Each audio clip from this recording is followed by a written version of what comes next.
أعوذ بالله من الشيطان الرجيم. بسم الله الرحمن الرحيم.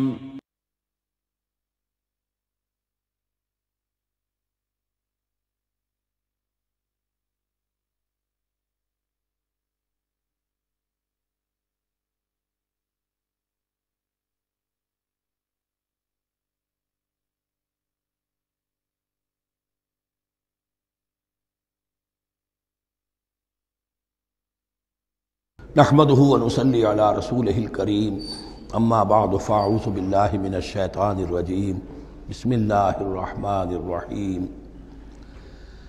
ايها الذين آمنوا انفقوا مما رزقناكم من قبل ان يأتي يوم لا بيع فيه ولا خلة ولا شفاعة والكافرون هم الظالمون.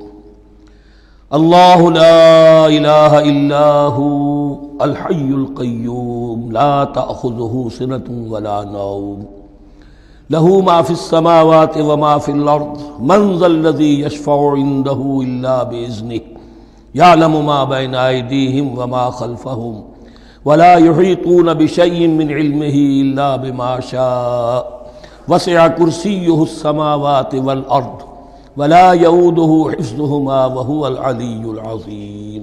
صدق الله العظيم. رب اشرح لي صدري ويسر لي امري واحلل عقدة من لساني يفقهوا قولي. تقریباً 2 رکوعوں پر مشتمل معاملہ طالوت و جالوت کا وہ ہم پڑھ چکے ہیں، اور یہ گویا کہ اب غزوہ بدر کے لیے ذہنی اور نفسیاتی تیاری ہو رہی ہے، اور غزوات کے لیے جیسا کہ میں نے عرض کیا جہاں سرفروشی کی ضرورت ہے وہاں انفاق مال کی بھی ضرورت ہے، تو اب یہاں بڑے زوردار انداز میں پھر انفاق کی طرف توجہ دلائی جا رہی ہے۔ وہی 4 ڈوریاں ذہن میں رکھیے، انفاق اللہ کی راہ میں یعنی جہاد بالمال، قتال جہاد بالنفس کی آخری شکل، اور شریعت میں عبادات اور معاملات، یہ 4 ڈوریاں گتھی ہوئی ہیں ان 22 رکوعوں کے اندر، جن پر دوسرا نصف جو ہے سورہ بقرہ کا مشتمل ہے۔ یا ایھا الذین آمنوا انفقوا مما رزقناکم من قبل ان یأتی یوم لا بیع فیہ ولا خلۃ ولا شفاعہ، اہل ایمان خرچ کر دو ان چیزوں میں سے کہ جو اللہ نے تمہیں دی ہیں، اس سے پہلے کہ وہ دن آ دھمکے جس دن نہ کوئی خرید و فروخت ہوگی، نہ کوئی دوستی کام آئے گی، نہ کوئی شفاعت مفید ہوگی۔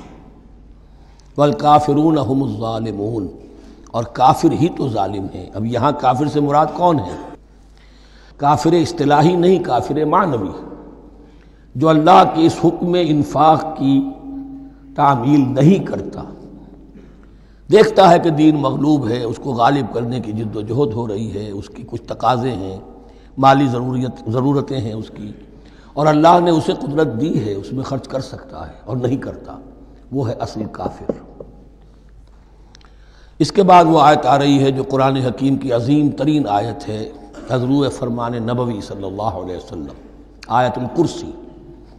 اس کا تو نام بھی چونکہ معروف ہے، میں نے جو آپ کو بڑے بڑے حکمت کے موتی اور بڑے بڑے پھول آپ کو گنوائے ہیں، آیت الآیات، آیت البر، آیت الاختلاف، اور اب یہ ہے آیت الکرسی، توحید کے عظیم ترین خزانوں میں سے ہے۔ ہی سیدۃ آیات القرآن، حضور نے فرمایا یہ تمام آیات قرآنی کی سردار ہے۔ جس طریقے سے آیہ بر اور سورۃ العصر میں ایک نسبت ہے کہ ہدایت اور نجات کی شرائط ساری کی ساری ایک چھوٹی سی صورت میں اللہ نے جمع کر دی، والعصر ان الانسان لفی خسر الا الذین آمنوا وعملوا الصالحات وتواصوا بالحق وتواصوا بالصبر، لیکن اس کی تفصیل ایک آیت میں آئی، وہ آیت البر ہے۔ چنانچہ جو منتخب نصاب ہم نے مرتب کیا ہے دعوت قرآن کے لیے، میں پہلا درس سورۃ العصر کا ہے اور دوسرا درس آیت البر کا ہے۔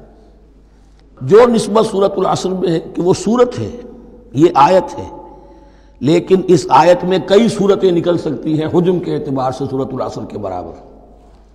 یہی نسبت ہے سورہ اخلاص میں، 4 آیتیں، توحید کا عظیم ترین خزانہ. اور یہ آیت الکرسی، یہ آیت ہے.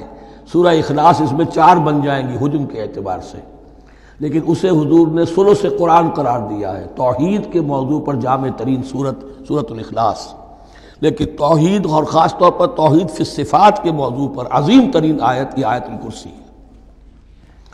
اللہ لا الہ الا ہو، اللہ وہ معبود برحق ہے جس کے سوا کوئی الہ نہیں. بڑا کیٹیگوریکل. الحی القیوم، وہ زندہ ہے از خود اور با خود، اس کی زندگی مستعار نہیں ہے. وہ جو کہا ہے کہ مانگ کے لائے تھے 4 دن، 2 آرزو میں کٹ گئے 2 انتظار میں، عمر دراز مانگ کے لائے تھے. اللہ کی زندگی ہے اس کی از خود زندگی، کسی کی دی ہوئی نہیں، اور اس زندگی میں کوئی ضعف نہیں، کوئی کمزوری نہیں، کوئی احتیاج نہیں. آگے آ جائے گا، نہ اسے نیند آتی ہے نہ اونگ آتی ہے. قیوم، خود اپنی جگہ وہ زندہ جاوید ہستی ہے، اور باقی ہر شے کا وجود اس کے حکم سے قائم ہے. کوئی شے قائم نہیں ہے بغیر اس کے اذن کے. تو گویا کہ احد اور الصمد، اللہ اپنی جگہ احد، لیکن باقی پوری کائنات کے لیے صمد ہے. جو سورہ اخلاص میں 2 الفاظ آئے ہیں، قل هو اللہ احد اللہ الصمد. اللہ حی ہے اور قیوم ہے. لا تأخذہ سنۃ ولا نوم، اس پر غالب نہیں ہو سکتی نہ نیند نہ اونگ. لہو ما فی السماوات و ما فی الارض، آسمانوں اور زمین میں جو کچھ ہے اسی کا ہے. ملکیت تامہ، ملکیت حقیقی اس کی ہے. من ذا الذی یشفع عندہ الا باذنہ، کون ہے وہ جو شفاعت کر سکے اس کے پاس مگر اس کی اجازت سے. اب یہ مقام آیا ہے سورہ بقرہ میں پہلی مرتبہ. 3 مرتبہ کیٹیگوریکل ڈینائل کے بعد کوئی شفاعت نہیں، کوئی شفاعت نہیں، کوئی شفاعت نہیں. یہاں بھی جو انداز ہے بہت ہی جلالی انداز ہے. منظر الذی، کس کی یہ حیثیت ہے، کس کا یہ مقام ہے، کس کو یہ زور حاصل ہے کہ وہ اپنے اختیار کے بل پر، جو اپنی حیثیت کی بنیاد پر شفاعت کر سکے. ہاں، جس کے لیے اللہ اجازت دے دے. استثناء کے ساتھ شفاعت کا یہاں پر پہلی مرتبہ آیا، ورنہ سورہ بقرہ کے 6 رکوع کی دوسری آیت وَاتَّقُوا يَوْمًا لَا تَجْزِي نَفْسٌ عَن نَفْسٍ شَيْئًا وَلَا يُقْبَلُ مِنْهَا شَفَاعَةٌ وَلَا يُؤْخَذُ مِنْهَا عَدْلٌ وَلَا هُمْ يُنصَرُونَ. 15ویں رکوع کی دوسری آیت وَاتَّقُوا يَوْمًا لَا تَجْزِي نَفْسٌ عَن نَفْسٍ شَيْئًا وَلَا يُقْبَلُ مِنْهَا عَدْلٌ وَلَا تَنفَعُهَا شَفَاعَةٌ وَلَا هُمْ يُنصَرُونَ. اور اب اس سے پہلے کی آیت میں آ چکا ہے وَلَا شَفَاعَةٌ، کوئی شفاعت مفید نہیں ہوگی. لیکن یہ کہ اس میں ایک استثناء ہے. اب یہ ذرا باریک مسئلہ ہے کہ شفاعت حقہ کیا ہے، شفاعت باطلہ کیا ہے. تو دورہ ترجمہ قرآن میں اتنی تفاصیل کے ساتھ بحث نہیں کی جا سکتی، وہ ایک علیحدہ موضوع ہے. حال ہی میں نے اس پر اپنے درس ریکارڈ کرا دیے ہیں. یعلم ما بین ایدیہم وما خلفہم، وہ جانتا ہے جو کچھ ان کے سامنے اور جو اس کو پیچھے ہے. عام طور پر دنیا میں ہم سفارش کرتے ہیں تو کہتے ہیں کہ بھئی میں جانتا ہوں اس شخص کو بہتر. اصل میں جیسا کچھ یہ نظر آتا ہے ویسا نہیں ہے، یا جیسا کچھ فیکٹس آن دی فائل آ گئے ہیں وہ بڑے ہی ڈیسیونگ ہیں. اصل حقائق کچھ اور ہیں اس کیس کے، وہ میں آپ کو بتاتا ہوں. یہ بات اللہ کے سامنے کون کہہ سکتا ہے، جبکہ اللہ تو جانتا ہے جو کچھ ان کے سامنے اور جو کچھ ان کے پیچھے ہے. اور ان کا حال یہ وَلَا يُحِيطُونَ بِشَيْءٍ مِّنْ عِلْمِهِ إِلَّا بِمَا شَاءَ، اور وہ احاطہ کر ہی نہیں سکتے اللہ کے علم سے کسی شے کا سوائے اس کے جو اللہ چاہے. باقی ہر ایک کے پاس علم جو ہے اللہ کا عطائی علم ہے، دیا ہوا علم ہے، محدود علم ہے. بڑے سے بڑا رسول ہو، بڑے سے بڑا ولی ہو، بڑے سے بڑا فرشتہ ہو. لا علم لنا الا ما علمتنا، ہم پڑھائیں 4 رکوع میں. تو کون کہہ سکتا ہے من ذا الذی یشفع عندہ الا باذنہ یعلم ما بین ایدیہم وما خلفہم ولا یحیطون بشیء من علمہ الا بما شاء وسع کرسیہ السماوات والارض. اس کی کرسی تمام آسمانوں اور زمین کو محیط ہے. اب کرسی کے 2 مفہوم یہاں ہو سکتے ہیں. ایک تو یہ کہ اس سے جو معنی مراد ہے یعنی اس کا اقتدار، اس کی قدرت، اس کا جبر، اس کا اختیار، یہ اتھارٹی پوری کائنات کو.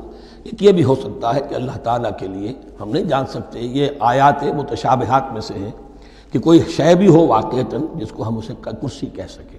عرش، کرسی، ان سب کے بارے میں یہ دونوں باتیں ذہن میں رکھیے. یہ بھی ہو سکتا ہے کہ ان کی کوئی مجسم حقیقت ہو جو ہمارے ذہن سے ہمارے تخیل سے ماورا ہے، اور یہ بھی ہو سکتا ہے اس سے استعارہ مراد ہو۔ اس کا اقتدار و اختیار آسمانوں اور زمین پر چھایا ہوا ہے۔ وَلَا يَئُودُهُ حِفْظُهُمَا، اور اسے تکان طاری نہیں ہوتی، اس پر گراں نہیں گزرتا ان دونوں کا تھامنا، ان دونوں کی حفاظت، آسمانوں کی اور زمین کی۔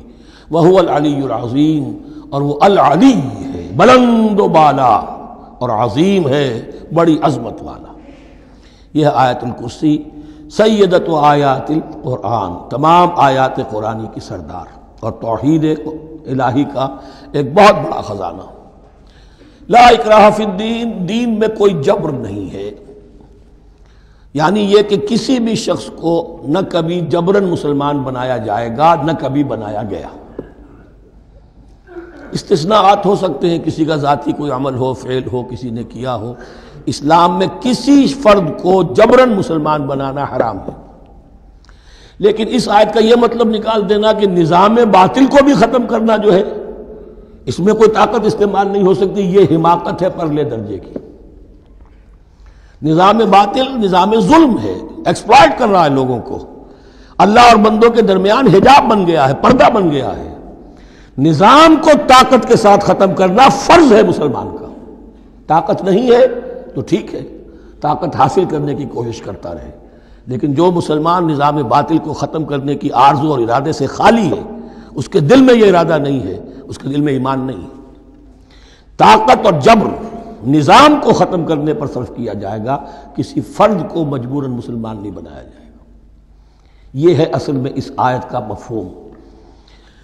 لا اکراہ فی الدین قد تبین الرشد من الغی، رشد ہدایت واضح ہو چکی ہے کجی سے، جتنی کجیاں ہیں، جتنے غلط راستے ہیں، جتنی شیطانی پگڈنڈیاں ہیں، ان سے جو صراط المستقیم ہے اس کو بالکل مبرہن کر دیا گیا ہے۔ فمن یکفر بالطاغوت، تو جو کوئی بھی طاغوت کا انکار کرے گا، دیکھیے اللہ پر ایمان لانے سے پہلے طاغوت کا انکار ضروری ہے۔ جیسے لا الہ الا اللہ، تو طاغوت، اور طاغوت کون ہے؟ طغا سے سرکش، جس نے اپنی حاکمیت کا اعلان کیا وہ طاغوت، جس نے غیر اللہ کی حاکمیت کو تسلیم کیا وہ طاغوت، اس کے تحت بننے والے سارے انسٹیٹیوشنز طاغوت، جو بھی ادارے ہوں، چاہے کتنے ہی خوشنما ادارے ہوں۔ ہے عدلیہ، لیکن وہ عدلیہ اللہ کے قانون کے مطابق فیصلے نہیں کر رہی، کچھ اور لوگوں کے بنائے ہوئے قانون کے مطابق فیصلے کر رہی، وہ طاغوت ہے۔ جو بھی اللہ کے حدود بندگی سے تجاوز کرتا ہے وہ طاغوت ہے۔ طغیانی کسے کہتے ہیں؟ پانی دریا کی حدوں میں بہہ رہا ہے، لیکن جب وہ اپنی حدوں سے نکلا طغیانی پہ ہے۔ دریا کو اپنی موج کی طغیانیوں سے کام، کشتی کسی کے پار ہو یا درمیان رہے، اسے اس کی کیا فکر ہے؟ تو طغا اور بغا، یہ دونوں بڑے قریب کے الفاظ ہیں، بغاوت اور طغیانی۔ فمن یکفر بالطاغوت، طاغوت کا انکار، جو کوئی کفر کرے طاغوت کے ساتھ، وَيُؤْمِن بِاللَّهِ، اور پھر اللہ پر ایمان لائے۔ طاغوت سے بھی دوستی، اللہ پر بھی ایمان، اللہ کے دشمنوں سے بھی یارانہ، اور اللہ کے ساتھ بھی وفاداری کا دعویٰ، یہ چیز نہیں چل سکتی، یہی منافقت ہے۔ یکسو ہو جاؤ، حنیفا مسلما، فقد استمسک بالعروۃ الوثقی، جس شخص نے یہ کام کر لیا، طاغوت کی نفی اور اللہ پر ایمان، اس نے تو مضبوط کنڈا تھام لیا۔ تو سمجھئے کہ اگر کوئی شخص کسی جہاز، سمندری جہاز میں عرشے پر سے گر جائے، تیرنا بھی نہ آتا ہو، کسی طرح ہاتھ پاؤں مار کر وہ کسی کنڈے کے اوپر اگر ہاتھ اس کا پڑ گیا، تو اب وہ سمجھتا ہے کہ اس کو میں نہیں چھوڑوں گا، میری جان اسی سے وابستہ ہے، زندگی اسی سے ہے۔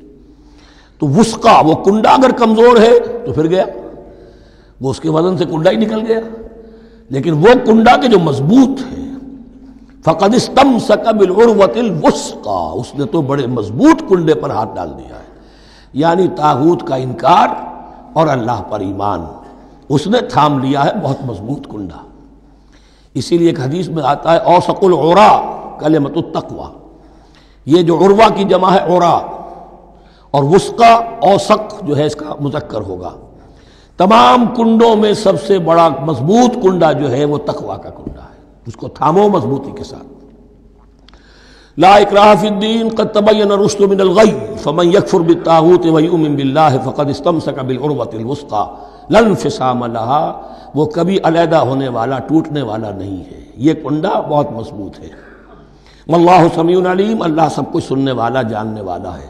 اللہ ولی الذین آمنوا یخرجہم من الظلمات الی النور، ایمان در حقیقت ایک دوستی کا رشتہ قائم کرتا ہے اللہ اور بندے کے درمیان۔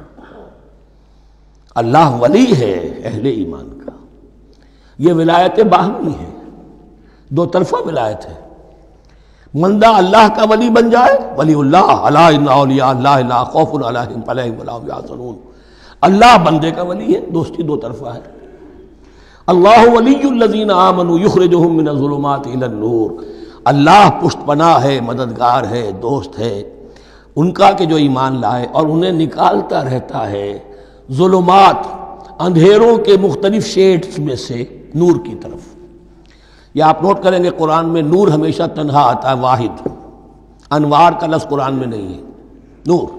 نور ایک حقیقت واحدہ ہے، لیکن ظلمات ہمیشہ جمع میں آئے گا، اس کے شیڈز مختلف ہیں، شیڈز آف ڈارکنس، بہت گہری ڈارکنس ہے، ذرا اس سے کمتر ہے، اس سے کمتر ہے۔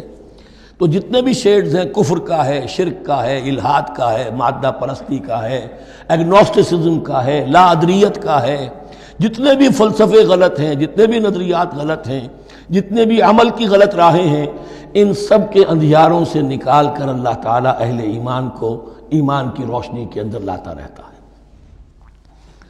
والذین کفروا اولیاءہم الطاغوت، ان کے برعکس جنہوں نے کفر کیا ان کے پشت پناہ اور ساتھی اور مددگار ہیں اب طاغوت۔ یخرجونہم من النور الی الظلمات، اور وہ ان کو نکالتے رہتے ہیں تدریجاً، اور نور کا کہ تھوڑی بہت رمق ملا بھی تھا انہیں نور کا، تو ان سے محروم کر کے ظلمات، یخرجونہم من النور الی الظلمات، نور سے ظلمات کی طرف نکالتے رہتے ہیں۔ اولئک اصحاب النار هم فیہا خالدون، وہ ہیں آگ والے، اس میں ہمیشہ ہمیشہ رہیں گے۔ اللہم اجعلنا من عبادک المؤمنین، اللہم اخرجنا من الظلمات الی النور، آمین یا رب العالمین۔ اب اس کے بعد یہ بڑی عظیم آیت جو آئی ہے توحید کی، اور اس کے بعد یہ دو، یہ بھی اپنی جگہ بڑی عظیم آیات ہیں حکمت اور فلسفہ دین کے اعتبار سے۔ اس کے بعد کچھ واقعات دیے جا رہے ہیں، حضرت ابراہیم علیہ السلام کی زندگی کا ایک واقعہ اور حضرت عزیر علیہ السلام کی زندگی کا واقعہ۔ الم تر الی الذی حاج ابراہیم فی ربہ ان آتاہ اللہ الملک، کیا تم نے دیکھا اس شخص کو جس نے کہ محاجہ کیا تھا، مناظرہ کیا تھا، حجت بازی کی تھی ابراہیم سے، اس وجہ سے کہ اللہ نے اسے بادشاہی دی ہوئی تھی، نمرود۔ یہ ذہن میں رکھیے کہ نمرود اصل میں لقب تھا، کسی کا نام نہیں تھا، جیسے فرعون مصر کے بادشاہوں کا لقب ہے، فرعونہ۔ نماردہ جو ہے یہ عراق کے بادشاہ تھے، بیبیلونیا۔ تو حضرت ابراہیم کی پیدائش بھی شہر ار میں ہوئی تھی، کہ جو بیبیلونیا کا ایک شہر تھا عراق کا، اور وہاں بادشاہت تھی نمرود کی۔ جیسے فرعون نے مصر میں دعویٰ کیا تھا اپنی بادشاہی کا اور اپنی خدائی کا، اور یہ ہے سیاسی بادشاہی، یہ نہیں کہ ہم نے دنیا پیدا کی ہے، مطلب یہ کہ اختیار مطلق ہمارے ہاتھ میں ہے، ہم جس چیز کو چاہیں غلط قرار دے دیں، جس چیز کو چاہے صحیح قرار دے دیں، یہی ہے اصل میں خدائی اختیار ہاتھ میں لے لیا۔ اللہ کا حق ہے تحلیل و تحریم، کسی شے کو حلال کرنا، کسی کو حرام قرار دینا، اختیار واحد اللہ کے ہاتھ میں ہے۔ جس شخص نے بھی اپنے ذمے لے لیا، قانون سازی کا اختیار لے لیا اللہ کے قانون سے آزاد ہو کر، وہی طاغوت ہے، وہی شیطان ہے، وہی نمرود ہے، وہی فرعون ہے۔ تو اس نے، وہ نمرود نے کہا، محاجہ کیا، اس قال ابراہیم ربی الذی یحیی و یمیت، میرا رب تو وہ ہے جو زندہ کرتا ہے اور مارتا ہے۔ قال انا احیی و امیت، انہوں نے کہا میں بھی کر سکتا ہوں۔ اس نے جیل سے 2 قیدی منگوائے، دونوں کنڈیمڈ تھے، اور ایک کی گردن وہیں اڑائی اور ایک کو کہا جاؤ معاف، دیکھو میں نے جس کو چاہا زندہ رکھا اور جس کو چاہا مار دیا۔ حضرت ابراہیم نے دیکھا کہ یہ کٹ حجتی پر اترا ہوا ہے، تو الاجوبۃ المسکتہ، جواب ایسا دیا جانا چاہیے کہ جو اس کو چپ کر دے۔ قال ابراہیم فإن اللہ یاتی بالشمس من المشرق فأت بها من المغرب، حضرت ابراہیم نے فرمایا اللہ تو سورج کو نکالتا ہے مشرق سے، اگر تو خدائی کا مدعی ہے تو نکال کے دکھا اسے مغرب سے۔ فبہت الذی کفر، تو مبہوت ہو کر رہ گیا وہ کافر۔ اب اس کے پاس کوئی جواب نہیں تھا۔ واللہ لا یہدی القوم الظالمین، اور اللہ ظالموں کو ہدایت نہیں دیا کرتا۔ ہدایت تو نہیں ہوئی، چپ ہو گیا۔ لیکن چپ کیا ہوا؟ اس کے بعد تو فیصلہ ہوا کہ انہیں آگ میں جھونک دیا جائے۔ او کالذی مر علی قریۃ وہی خاویۃ علی عروشہا، یا پھر اس شخص کے واقعے کو ذرا یاد کرو، کیا تم نے نہیں دیکھا کہ جس کا گزر ہوا ایک بستی پر اور وہ اوندھی پڑی ہوئی تھی اپنی چھتوں پر۔ اگرچہ مختلف تفاسیر میں مختلف آپ کو شاید اس کی تعبیرات ملے، یہ اصل میں ہوا ہے کہ جب نمرود، جس کا نام تھا بخت نصر، نیبوکیڈنیزر، اس نے 586 قبل مسیح میں، حضرت مسیح سے 586 قبل، اس نے حملہ کیا فلسطین پر۔ دیکھیے عراق اور فلسطین کی، اسرائیل کی اور عراق کی اس وقت بھی سب سے بڑی دشمنی ہے آپس میں، وہی دشمنی جو ہے 2500 سال پرانی بھی ہے۔ اس نے وہ نمرود بابل، نیبوکیڈنیزر جس کا نام تھا، اس نے حملہ کیا۔ 12 لاکھ کی آبادی تھی، 6 لاکھ کو قتل کیا اور 6 لاکھ کو بھیڑوں بکریوں کی طرح ہانکتا ہوا قیدی بنا کر لے گیا۔ 150 برس تک کیپٹیوٹی میں رہے ہیں یہ، اور یروشلم اجڑا رہا ہے۔ کوئی نفس نہیں، کوئی متنفس نہیں تھا، کوئی انسان نہیں، کوئی 2 اینٹیں سلامت نہیں چھوڑی۔ اسی وقت وہ ہیکل سلیمانی جو ہے وہ شہید کیا گیا، اور ان کے کہنے کے مطابق اس کے ایک تہخانے میں وہ تابوت سکینہ بھی تھا جہاں ربائی ان کے موجود تھے، اور وہ ربائی بھی وہیں پر ان کی موت واقع ہوئی، اور تابوت سکینہ بھی ہے، اگر ان کا قول صحیح ہے۔ تو جس زمانے میں یہ اجڑی ہوئی بستی تھی، حضرت عزیر علیہ السلام کا گزر ہوا، انہوں نے دیکھا کوئی متنفس نہیں، تو انہوں نے کیا کہا؟ قال انا یحیی ھذہ اللہ بعد موتہا، اللہ اس بستی کو اس کے اس طرح مردہ اور برباد ہو جانے کے بعد کیسے زندہ کرے گا؟ اب اس میں کیسے احیاء ہو سکتا ہے؟ دوبارہ کیسے اس میں لوگ آ کر آباد ہو سکتے ہیں؟ اتنی بڑی بربادی، اتنی تباہی، کوئی متنفس نہیں، کوئی 2 اینٹیں سلامت نہیں۔ فَأَمَاتَهُ اللَّهُ مِئَةَ عَامٍ ثُمَّ بَعَثَهُ، تو اللہ نے اس پر موت وارد کر دی 100 برس کے لیے، اور پھر انہیں اٹھایا۔ قَالَ كَمْ لَبِثْتَ، سوال کیا کتنے عرصے رہے ہو یہاں؟ حضرت عزیر جو ہیں، چونکہ جو رینائسنس ہوا ہے تاریخ بنی اسرائیل میں، اس کے نقیب، اس کے اصل جو بنیاد ہے وہ یہ ہے۔ انہوں نے پھر اصلاح کی، جو زوال ان میں آیا تھا اخلاقی اور دینی، پھر یہ اٹھے کمر کس کر، جب اللہ تعالیٰ نے یہ مشاہدات کرا دیے، اور پھر جا کر وہاں تبلیغ کی اور دعوت کی دی، اور وہی ان یہودیوں کے اندر جو کیپٹیوٹی میں تھے انہیں پھر اصل دین کی تعلیم دی، روح دین کو زندہ کیا، تو گویا کہ وہاں سے پھر ان کا احیاء ہوا ہے۔ کب لبثت، کتنے عرصے رہے ہوگے تم؟ قال لبثت یوما و بعض یوم، اب اس کو ایسے محسوس ہوا جیسے سویا تھا تھوڑی دیر کے لیے، میں 1 دن رہا ہوں یا دن کا کچھ حصہ۔ قال بل لبثت 100 عام، نہیں، اللہ نے فرمایا نہیں، تم 100 سال رہے ہو۔ فانظر الی طعامک و شرابک لم یتسنہ، تو ذرا اپنے کھانے اور جو مشروب تمہارے ساتھ تھا سفر میں، ذرا اس کو دیکھو، ان کے اندر کوئی بساند پیدا نہیں ہوئی، سڑے نہیں ہیں، ان کے اندر کوئی خرابی پیدا نہیں ہوئی۔ وانظر الی حمارک، آپ دوسری طرف اپنے گدھے کو دیکھو جو تمہاری سواری کا گدھا تھا۔ وَلَنَجْعَلَكَ آیَةً لِلنَّاسِ، وہ بالکل ختم ہو چکا تھا، اس کی ہڈیاں ہی رہ گئی تھیں، گوشت گل چکا تھا، کچھ نہیں تھا، 100 برس۔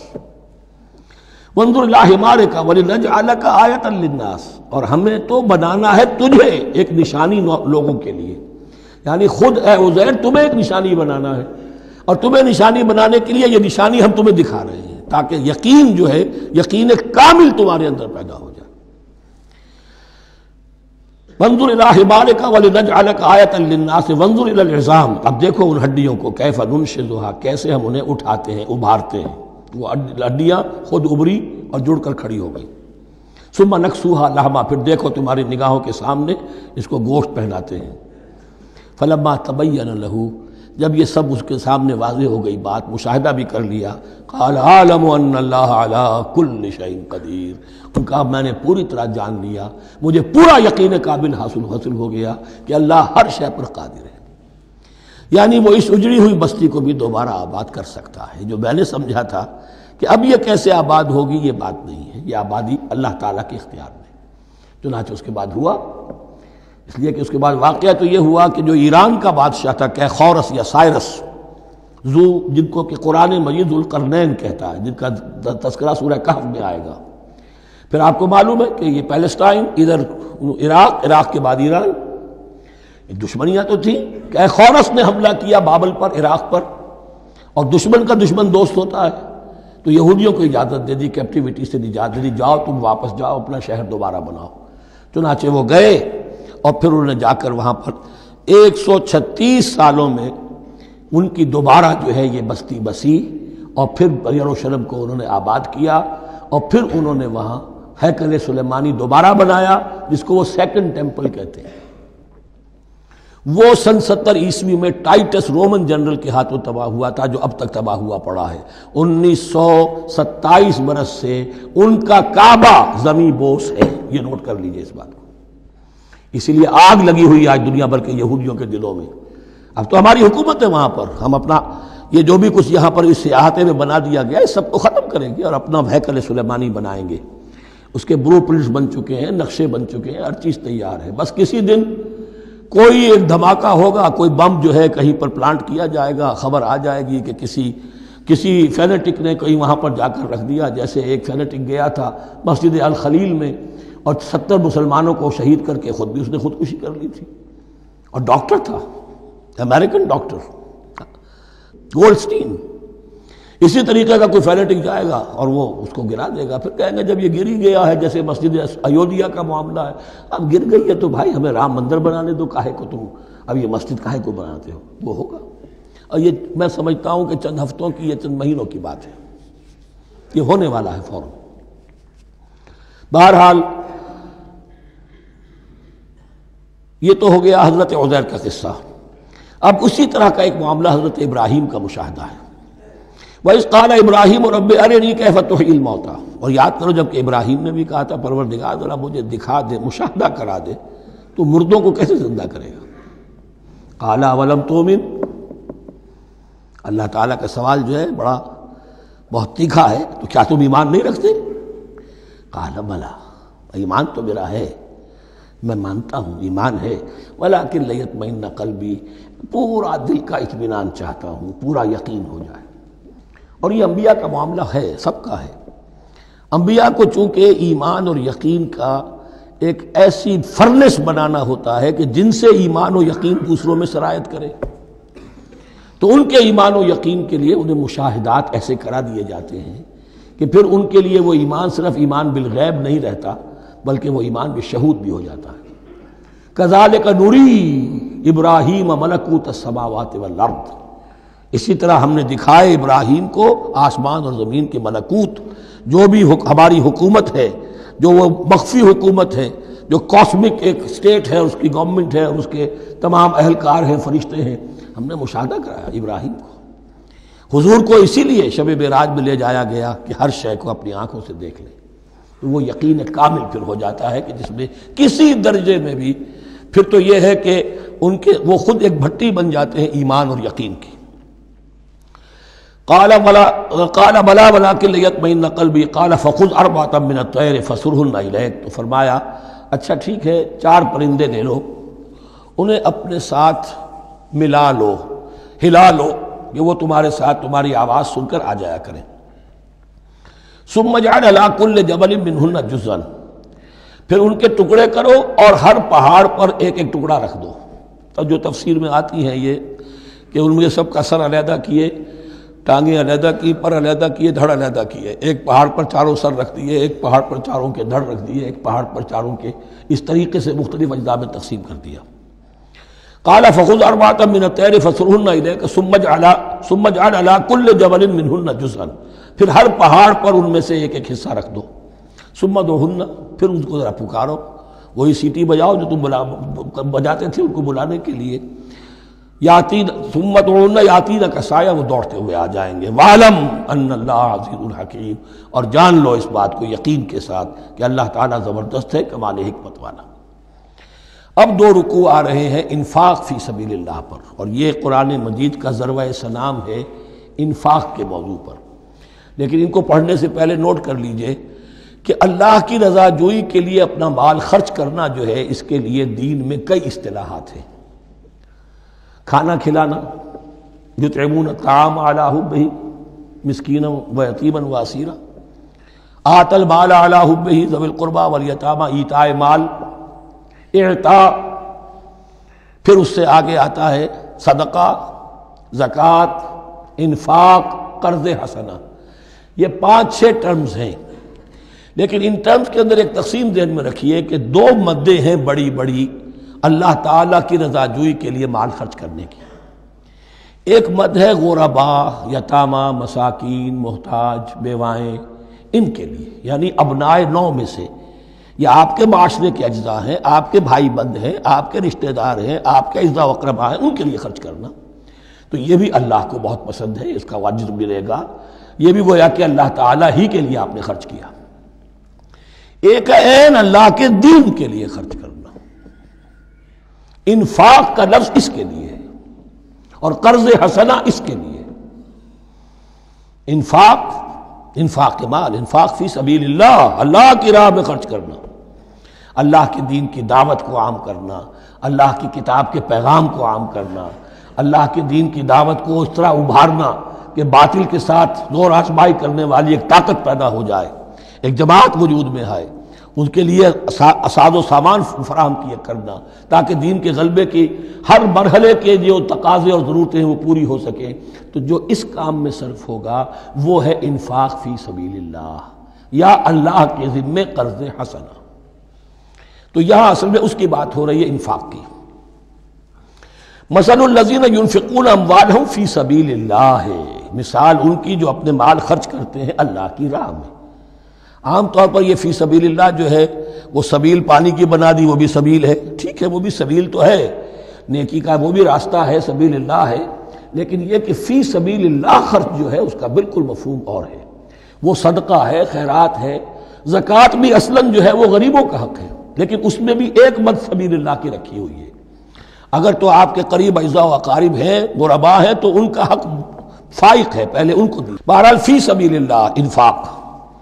مثل الذین ينفقون اموالهم فی سبیل اللہ کمثل حبۃ انبتت 7 سنابل فی کل سنبلۃ 100 حبہ. مثال ان کی جو اللہ کی راہ میں خرچ کرتے ہیں اللہ کے دین کے لیے، ایسے ہے جیسے ایک دانہ کہ اس سے 7 سنبلیں پیدا ہوئیں، 7 خوشیں، 7 بالیاں، یہ 7 سٹے. باجرے کا سٹا ہوگا کتنے دانے ہوتے ہیں اس میں؟ مکئی کا سٹا ہے اس میں کتنے دانے ہیں؟ فی کل سنبلۃ 100 حبہ، اس میں 100 دانے موجود ہیں ہر ایک میں. تو ایک دانے سے 700 دانے وجود میں آ گئے. اسی طریقے سے اللہ تعالیٰ جو بھی اس کے دین کے لیے مال خرچ کرے گا اس کے مال میں اضافہ کرے گا، اللہ تعالیٰ ان کو جزا دے گا اور اس کو بڑھاتا رہے گا اپنے ہم. واللہ یضاعف لمن یشاء، اور یہ تو تمہیں تمثیلاً بتایا ہے، اللہ اس سے بھی دگنا کرے گا جس کو چاہے گا، صرف 700 گنا نہیں، اور جتنا چاہے گا بڑھائے گا. واللہ واسع علیم، اللہ کے خزانوں میں کوئی کمی نہیں ہے، بڑی وسعت والا ہے اللہ، بہت سمائی والا ہے اور وہ سب کچھ جاننے والا ہے. الذین ينفقون اموالهم فی سبیل اللہ، پھر جو لوگ کہ اپنا مال خرچ کرتے ہیں اللہ کی راہ میں، ثم لا يتبعون ما انفقوا منا ولا اذى، پھر جو کچھ وہ خرچ کرتے ہیں اس کے بعد نہ تو تکلیف پہنچاتے ہیں نہ احسان جتاتے ہیں. دیکھیے جی میں نے اس وقت اتنا چندہ دیا تھا، معلوم ہوا کہ میرا حق جو ہے وہ زیادہ ہے، پھر میری بات مانی جانی چاہیے. ہم چندے زیادہ دیتے ہیں تو رات میں بات بھی تو ہماری چلنی چاہیے. یا اگر کسی جو کارکن کو دیا ہے جو اللہ کے دین کے لیے کام کر رہا ہے، یہ بھی ان 2 رکوعوں کے آخر میں بات واضح ہو جائے گی. کوئی شخص ہے اللہ کے دین کے کام میں لگا ہوا، آپ اس کو ساتھ تعاون کر رہے ہیں تاکہ وہ اپنی معاش کے اوپر اپنا وقت نہ لگائے، اپنا پورا وقت جو ہے وہ دین کی خدمت میں لگائے. لیکن اب اگر کہیں آپ نے اس کو جتا بھی دیا، اس پر احسان بھی رکھ دیا، کوئی تکلیف دے کلمہ کہہ دیا، تو جو آپ کا اجر و ثواب تھا وہ زیرو ہو جائے گا. الذین ينفقون اموالهم فی سبیل اللہ ثم لا یتبعون ما انفقوا منا ولا اذى، جو انفاق کرتے ہیں اس کے بعد اس کے پیچھے نہ تو جتلاتے ہیں نہ کوئی اور تکلیف پہنچاتے ہیں. لہم اجرہم عند ربہم ولا خوف علیہم ولا هم یحزنون، ان کا اجر ان کے رب کے پاس محفوظ ہے اور ان کے لیے مغفرت ہے. ولا خوف علیہم ولا هم یحزنون، ان کے اوپر نہ کوئی خوف ہوگا اور نہ کوئی ان کو حزن سے دوچار ہوں گے. قول معروف، بھلی بات کہنا، و مغفرہ اور درگزر کرنا، خیر بہتر ہے من صدقۃ، اس خیرات سے یتبعھا اذی، جس کے بعد کہ اذیت پہنچائی جائے۔ کوئی آپ سے فرض کیجئے کوئی ضرورت کے لیے آئی گیا ہے، کسی نے ہاتھ پھیلا دیا ہے، تو آپ اگر آپ نہیں کر سکتے مدد، قول معروف نرمی کے ساتھ جواب دے دیجئے، معذرت کر لیجئے۔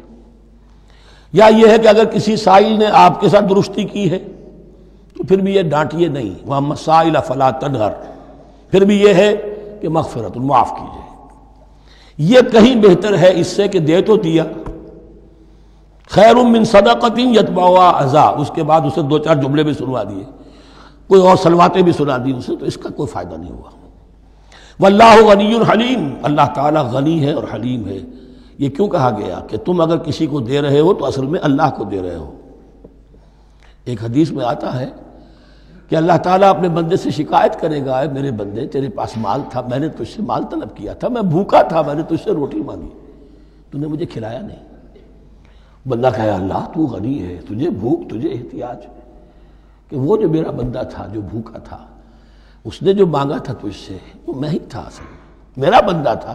الخلق عیال اللہ، تجھ سے انہیں کھانے کو نہیں دیا تجھے، تو گویا کہ مجھے نہیں دیا۔ اے میرے بندے میں ننگا تھا، میں نے تجھ سے میں چاہا کہ میرا سطر ڈھانپ دے، مجھے کوئی لباس دے دے، لیکن یہ کہ تو نے نہیں دیا۔ یہ اسی طریقے سے تو سمجھ لیجئے کہ اللہ تو غنی ہے، جو دے رہے ہو سمجھ لو کہ اللہ کو دے رہے ہو، اور حلیم ہے، وہ حلم والا ہے، فوراً نہیں پکڑتا تمہیں۔ تم جو بھی کرتے ہو، جو دل سے اتری ہوئی شے وہ اللہ کے نام پہ دے دو، جو ردی چیزیں وہ اللہ کے نام پہ دے دو، تو اللہ تعالیٰ کی غیرت جو ہے اسی وقت اگر جوش میں آ جائے اور تمہیں پیس کے سرما کر دے وہ، تو وہ کر سکتا ہے، لیکن نہیں، حلیم ہے، وہ دیکھتا ہے کہ میری توہین کر رہا ہے، مجھے دے رہا ہے اور یہ دے رہا ہے۔ یا ایھا الذین آمنوا لا تبطلوا صدقاتکم بالمن والاذی، اہل ایمان اپنے صدقات کو باطل نہ کر لو، نسیہ منسیہ ہو جاتے ہیں، بالمن والاذی، جتلا کر اور کوئی اذیت بخش بات کہہ کر۔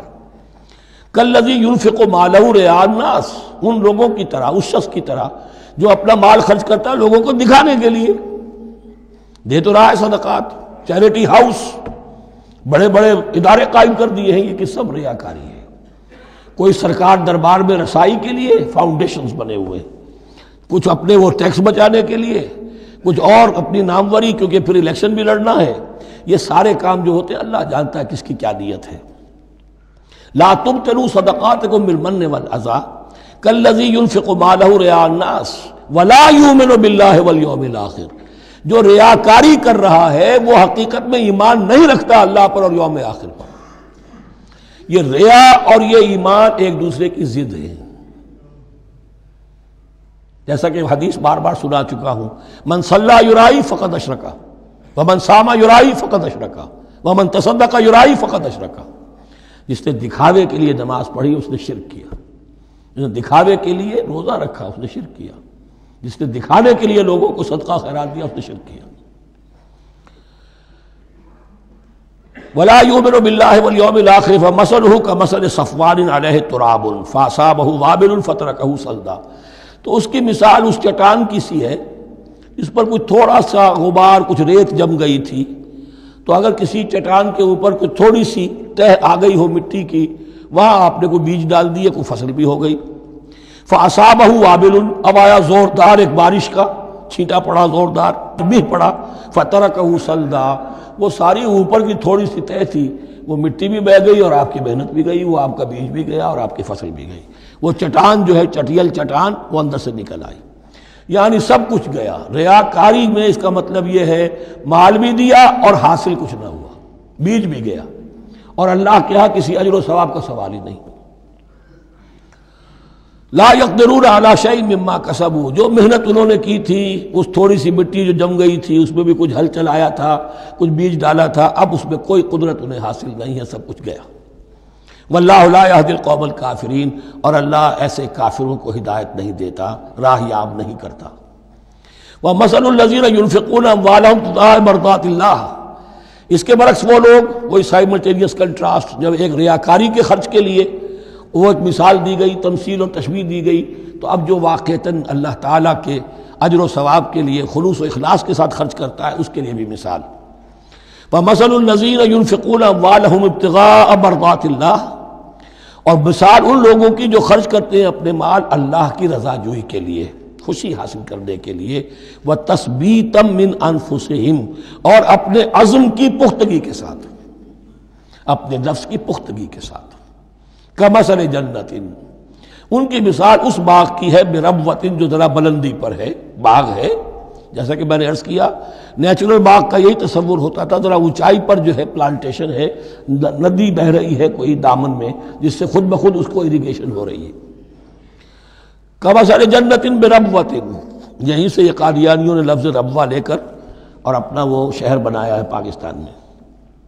أَصَابَهَا وَابِلٌ، اب اگر اس باغ کے اوپر زوردار منہ آ جائے، بھی آ جائے، خوب بارش برسے، فآتت اکلھا ضعفین، تو اس کا پھل جو ہے دگنا ہو جائے گا۔ فإن لم يصبها وابل فطل، اور اگر زوردار میںہ نہ آئے، بارش نہ برسے، تو تھوڑا بہت چھینٹا بھی پڑے گا تب بھی اس کا تو بہرحال پھل جو ہے وہ برقرار رہے گا۔ واللہ بما تعملون بصیر، اور جو کچھ تم کر رہے ہو اللہ تعالیٰ اس کو دیکھ رہا ہے۔ دروں بینی کرتے رہا کرو کہ تم یہ بال جو خرچ کر رہے ہو واقعتاً خلوص دل کے ساتھ، اخلاص نیت کے ساتھ اللہ ہی کے لیے کر رہے ہو، کہیں اس میں کوئی اور جذبہ، کہیں تمہارا غیر شعوری طور پر کوئی جذبہ شامل نہ ہو جائے، تو انٹراسپیکشن ہو، اپنے غریبانوں میں جھانکتے رہو۔ أَيَوَدُّ أَحَدُكُمْ أَن تَكُونَ لَهُ جَنَّةٌ مِّن نَخِيلٍ وَأَعْنَابٍ تَجْرِي مِن تَحْتِهَا الْأَنْهَارُ، کیا تم میں سے کوئی شخص پسند کرے گا کہ اس کا ایک باغ ہو اور کھجور کا درخت ہو اس میں، اور انگور کی بیلیں بھی ہوں، اور اس کے دامن میں ندیاں بہتی ہوں، نیچرل اریگیشن بھی ہے، کھجور کے درخت بھی ہیں، اور بیلوں کی ٹٹیاں لگی ہوئی ہیں انگوروں کی، اور انگوروں کی بیلیں ہیں۔ لہو فیہا من کل الثمرات، اس کے لیے اس باغ میں ہر طرح کا میوہ ہے۔ فاصابہ الکبر، اب اس پر بڑھاپا بھی طاری ہو گیا ہے۔ وَلَهُ ذُرِّيَّةٌ ضُعَفَاء، اور اس کی اولاد ہے ابھی چھوٹی عمر کی، کم سن ہے، کمزور ہے۔ فَأَصَابَهَا إِعْصَارٌ، کہ اچانک اس باغ کے اوپر ایک ایسا بگولا، ایک ایسی آندھی آئی جس میں آگ ہے، فِيهِ نَارٌ، کوئی ایسا آگ بھری آندھی آئی۔ فَأَصَابَهَا إِعْصَارٌ فِيهِ نَارٌ فَاحْتَرَقَتْ، پورا کا پورا باغ جل کر جلس کر رہ گیا۔ كَذَلِكَ يُبَيِّنُ اللَّهُ لَكُمُ الْآيَاتِ لَعَلَّكُمْ تَتَفَكَّرُونَ، اس طرح اللہ تعالیٰ تمہارے لیے اپنی آیات کو واضح کرتا ہے تاکہ تم تفکر کرو۔ یعنی ایک انسان نے ساری عمر سمجھا ہے کہ بڑی میں نے نیکی کمائی ہے، میں نے یہ کیا ہے، میں نے فاؤنڈیشن بنایا، میں نے مدرسہ قائم کر دیا، میں نے یتیم خانہ بنا دیا، لیکن یہ کہ اچانک کسی وقت آنکھ کھلے گی، جب آنکھ کھلی گل کی تو موسم تھا خزاں کا، معلوم ہوگا یہ تو کچھ بھی نہیں تھا، یہ تو گویا کہ ایک بگولا آیا سب کو جلا گیا، اس لیے کہ اس میں اخلاص تھا ہی نہیں، اس میں نیت جو ہے اس میں کھوٹ تھا، اس میں ریاکاری تھی، اس میں لوگوں کو دکھانا مقصود تھا۔ پھر حال وہی ہوگا جس طرح کہ وہ بوڑھا اب کفے افسوس مل رہا، اب کیا کرے، بوڑھا ہو چکا ہے، دوبارہ تو باغ لگا نہیں سکتا، لہذا جب وہ موت آ جائے گی تو گویا کہ اب اس کے لیے موقع نہیں ہے کہ دوبارہ کوئی کام اور کر سکے۔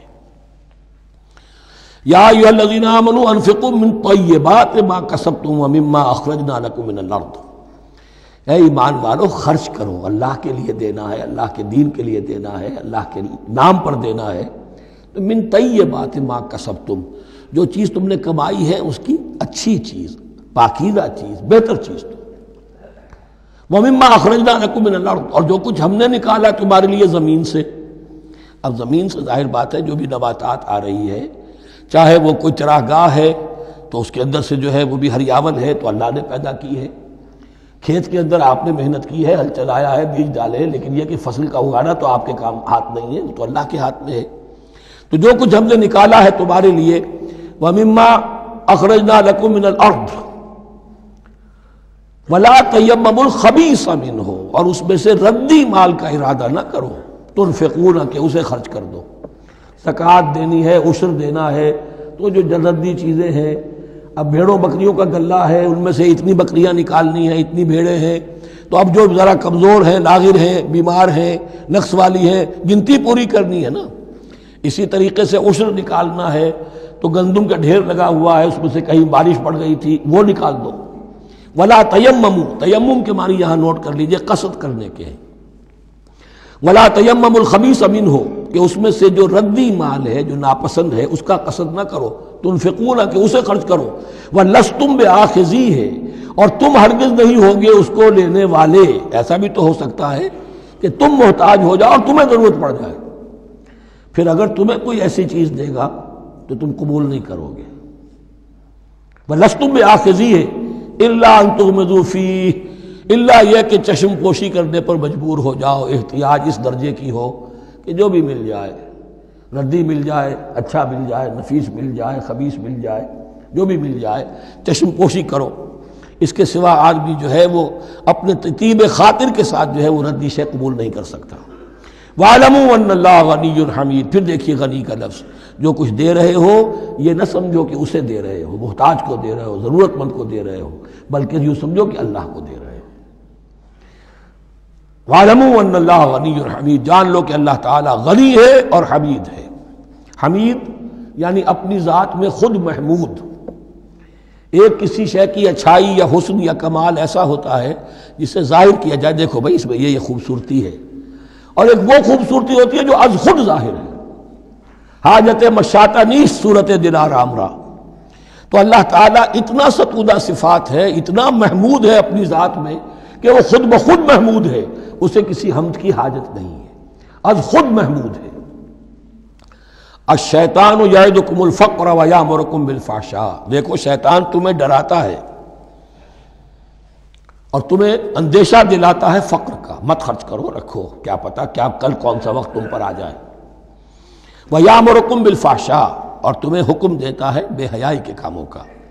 واللہ یعدکم مغفرۃ منہ وفضلا اور اللہ وعدہ کر رہا ہے تم سے اپنی طرف سے مغفرت کا اور فضل کا۔ اب دیکھ لو، رخ روشن کے آگے شمع رکھ کر وہ یہ کہتے ہیں ادھر جاتا ہے دیکھیں یا ادھر پروانہ جاتا ہے۔ اب شیطان کی طرف جانا چاہتے ہو، اس کی بات ماننا چاہتے ہو، خوف رکھتے ہو کہیں ایسا نہ ہو جائے کہ فقر آ جائے مجھ پر، مجھے اپنا مال سنبھال کر رکھنا چاہیے، سینت رکھنا چاہیے، تو تم شیطان کی چال میں آ گئے، تم نے اس کی پیروی کی۔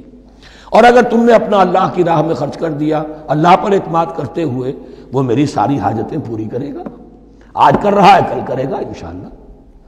تو یہ ہے واللہ یعدکم مغفرۃ منہ وفضلا واللہ واسع علیم، اللہ بہت وسعت والا ہے، اس کے خزانوں کی کوئی محدودیت کا تصور اپنے ذہن میں نہ رکھو، اور سب کچھ جاننے والا ہے۔ یؤتی الحکمۃ من یشاء لیکن یہ باتیں حکمت کی ہیں، ایک ہے ظاہر ایک ہے باطن۔ باطن جو ہے وہ حکمت سے نظر آتا ہے، ظاہر تو سب کو نظر آ رہا ہے۔ کسی شے کی حقیقت کیا ہے؟ اہل نظر ذوق نظر خوب ہے، لیکن جو شے کی حقیقت کو نہ دیکھے وہ نظر کیا؟ وہ حقیقت جس پر عیاں ہو جاتی وہ ہے حکیم۔ اور حکمت اصل میں نام ہے انسان کے عقل اور شعور کی پختگی کا۔ جب محکم ہو گئی عقل، اس کا شعور پختہ ہو گیا، استحکام اسی سے بنا ہے حکمت۔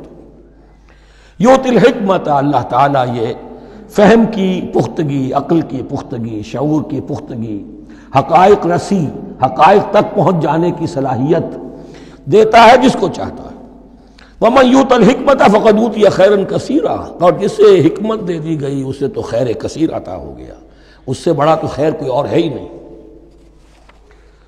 وَمَا يَذَّكَّرُ إِلَّا أُولُو الْأَلْبَابِ اور نہیں نصیحت حاصل کر سکتے مگر وہی لوگ جو ہوش مند ہیں، جو اولو الالباب ہیں، عقل مند ہیں۔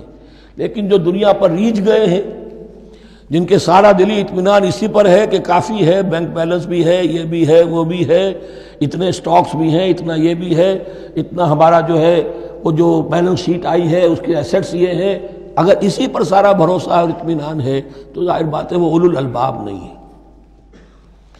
وَمَا أَنفَقْتُم مِّن نَفَقَةٍ أَوْ نَذَرْتُم مِّن نَذْرٍ اور جو بھی کچھ تم خرچ کرتے ہو، جو بھی نفقہ، جو بھی خیرات تم دیتے ہو، اور نظر تم من نظرین اور یا جو بھی نظر تم دیتے ہو اللہ کے نام پر، منت مانگتے ہو، فإن اللہ یعلم اللہ تعالیٰ اس سب کو جانتا ہے۔ وما للظالمین من انصار اور یقیناً ظالموں کے لیے کوئی مددگار نہیں ہوں گے۔ ان تبدوا الصدقات فنعم ما ہی صدقات کو تو اگر تم کھل کر اعلانیہ دو تب بھی ٹھیک ہے، اور خاص طور پر زکوٰۃ کا تو معاملہ اعلانیہ ہے ہی ہے۔ ان تبدوا الصدقات ظاہر کرو، برملا اعلانیہ دو تو بھی ٹھیک ہے، کم سے کم فقراء کا حق تو پہنچ گیا، کسی کی ضرورت تو پوری ہو گئی۔ وَإِن تُخْفُوهَا، لیکن اگر تم انہیں چھپاؤ، اب یہ ہوگا صدقات نافلہ کے لیے۔ ایک جو صدقات جو ہیں کہ جو لازماً دینے ہیں واجبہ، ان کے لیے اخفاء نہیں ہے، یہ دین کی حکمت کو ذہن میں رکھیے۔ فرض عبادات اعلانیہ ادا کی جائیں گی۔ یہ وسوسہ بھی شیطان بہت سے لوگوں کے دلوں میں ڈال دیتا ہے کہ کیا 5 وقت جا کے مسجد میں نماز پڑھنی ہے، لوگوں پر اپنے تقویٰ کا روب گانٹھنا چاہتے ہو، گھر میں پڑھ لیا کرو۔ یا داڑھی رکھو گے، کیا چاہتے ہو؟ تم چاہتے ہو کہ لوگ تمہیں سمجھے متقی ہے تو میں اس لیے داڑھی نہیں رکھتا، یہ ہوتا ہے وسوسہ۔ لیکن جو چیز واجب ہے وہ علن اعلان کرو، اس کے اظہار میں کوئی رکاوٹ نہیں۔ ہاں جو صدقات نافلہ ہیں، جو نماز نفل ہے، اسے چھپا کر کرو، اس کا اظہار بہت بڑا فتنہ ہوتا ہے، نفل عبادت کا اظہار بہت بڑا فتنہ ہے۔ وَإِن تُخْفُوهَا، اگر چھپاؤ، وَتُؤْتُوهَا الْفُقَرَاءَ، اور تم وہ ضرورت مندوں کو دے دو، فَهُوَ خَيْرٌ لَكُمْ، وہ تمہارے لیے بہت بہتر ہے۔ اب دیکھیے خیر الکم کہا، یہ تمہارے لیے بہتر ہے۔ پہلے کہا تھا ظاہر کر کے دیتے ہو فنعما ہی، وہ بھی ٹھیک ہی ہے، اس لیے کہ فقراء کا حق تو چلیے ادا ہو گیا، کچھ نہ کچھ مل تو گیا، خسیس کے اور کنجوس کے مال میں سے کچھ نکلا تو صحیح۔ ان تبدوا الصدقات فنعما ہی وان تخفوها وتؤتوها الفقراء فهو خیر لکم ویکفر عنکم من سیئاتکم، اور اللہ تعالیٰ دور کر دے گا تم سے تمہاری برائیوں کو۔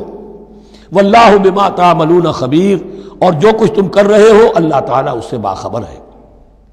لیس علیک ھداھم، اے نبی آپ کے ذمے نہیں ہے کہ ان کو ہدایت دے دیں۔ آپ کی یہ دیکھیے علیکا ذمہ داری ہو جاتی ہے، فرض۔ لام لکا یہ ہو جاتا ہے کسی کے حق میں۔ القرآن حجت لکا او علیکا، یا یہ قرآن تمہارے حق میں حجت ہے، یہ شفاعت کرے گا تمہاری قیامت کے دن اگر تم نے اسے مانا جیسے کہ ماننے کا حق ہے، پڑھا جیسے کہ پڑھنے کا حق ہے، عمل کیا جیسے کہ عمل کرنے کا حق ہے، پھر اس کی دعوت و تبلیغ کی جیسے کہ اس کا حق ہے، تو یہ تمہارے حق میں حجت ہوگا۔ اور اگر تم نے اس کے حقوق ادا نہ کیے، یہ تمہارے خلاف مدعی بن کر کھڑا ہو جائے گا۔ القرآن حجت لکا او علیکا، یہ تم پر آئے گا وبال۔